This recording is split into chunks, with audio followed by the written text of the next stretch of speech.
अनि अब विदेश आएपछि चाहिँ एउटा कुरा चाहिँ जान्दिँदो रहेछ मान्छेहरूले। के कुरा भन्दा आफ्नो पेट मारी पैसा कमाउनु पर्ने रहेछ विदेश ठाउँमा। त्यही चाहिँ थाहा भयो केटा हो। अरू चाहिँ त्यस्तै हो, आफ्नो पेट मारी पैसा कमाउनु पर्छ। यहाँ चाहिँ गाह्रो छ नि, गाह्रो छ। विदेश भनेर मात्र हुँदैन नि, पैसा कमाउन लास गाह्रो छ नि विदेशमा पनि। तर भने जस्तो हुँदैन नि।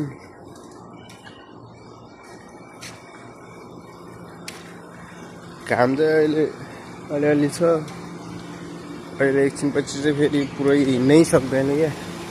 अब 8:30 भयो, अब 9 बजीतिर त एउटा नि हिँड्न सक्दैन। अहिले त यस्तो घाम लागिसक्यो, घाम भयो फ्रेट। साउदीको घाम कस्तो हुन्छ त, त्यो पनि जिजानमा भन्ने ठाउँमा मर्छ केटा हो, मर्छ। बाहिरमा चाहिँ काममा चाहिँ कोही नआऊ साउदीमा, त्यही भन्न चाहन्छु। अरू त के भन्नु खै, गाह्रो छ विदेश भन्ने साउदी डेन्जर हो। किनकि यहाँको घाम पनि खत्रै हो, मान्छेहरू पनि खत्रै हुन्छ। त्यही भएर केटा हो, टेक केयर।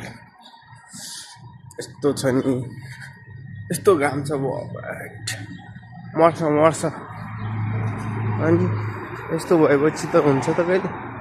यो चाहिँ मेन रोड हो, म चाहिँ अब यताबाट घुमेर गएको, त्यही भएर यो चाहिँ मेन रोड हो। म चाहिँ यताबाट घुमेर गएको। अब यताबाट फेरि कटो लिएर दिँदैन, कटो पेन्थ्यो नि त म त जतिखेर। त्यही भएर गाह्रो हुन्छ कि। तर पनि म त यहीँ बसिरहन्छ अनि मतलब छैन। यो मेन रोड हो, यताबाट पनि जा सक्थेँ म, तर यहाँबाट म जान सकेँ, गएँ। अनि यताबाट अनि यस्तो छ विदेश भन्ने ठाउँ, गाह्रो छ नि हो।